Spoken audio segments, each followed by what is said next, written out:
周日，一段英国知名摇滚乐队歌手罗格沃特斯的受访视频在海外社交平台引发关注。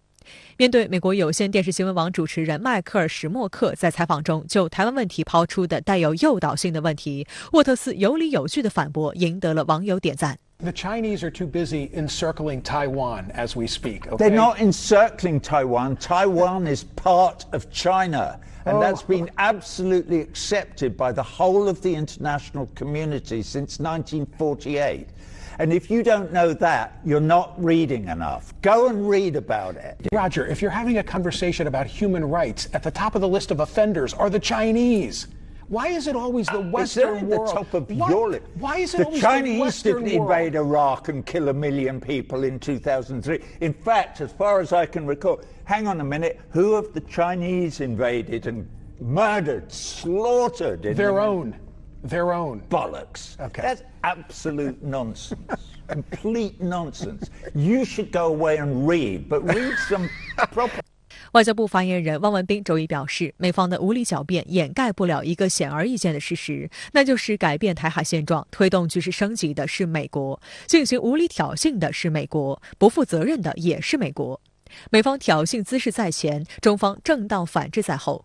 中方采取的反制举措旨在维护国家主权和安全，符合国际法和国内法。美方在背离一个中国原则承诺的错误道路上越走越远，却指责中方升级局势，这完全是强盗逻辑。汪文斌强调，必须指出中方对佩洛西窜台予以坚决反制，不仅是维护自身主权和领土完整的必要之举，也是维护国际关系基本准则和二战后确立的国际秩序的正当之举。美方除了无理狡辩，还拉上盟友妄图对华施压。近日，美日澳外长在举行三边战略对话后发表了联合声明，重申三国各自的一个中国政策和对台湾的基本立场没有改变，但同时在一个中国政策后面加了括号标注，在适用的情形下。对此，汪文斌表示，一个中国原则是国际社会的普遍共识，个别国家为一个中国原则加上各种前缀后缀，试图歪曲虚化掏空一个中国原则，这是非法无效的，中方对此坚决反对。个别国家的做法实际上是对一个中国原则的歪读曲解，本质上是在挑战国际法基本原则和国际关系基本准则，也是在挑战二战后的国际秩序。人无信不立，国无信则衰。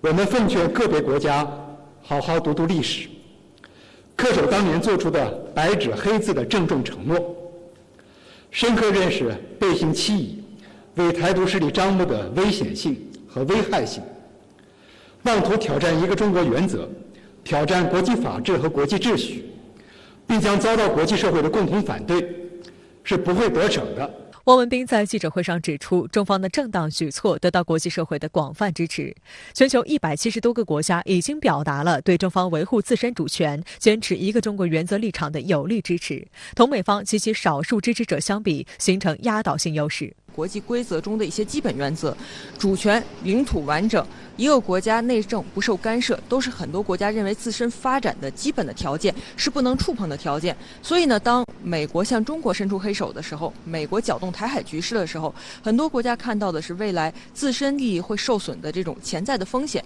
所以呢，当向中国表达支持的时候，某种程度是出于对于美国在外交方面行使霸权、维护霸权、不惜破坏国际规则、搅动地区局势等一系列负面动作的一种深层次的担心。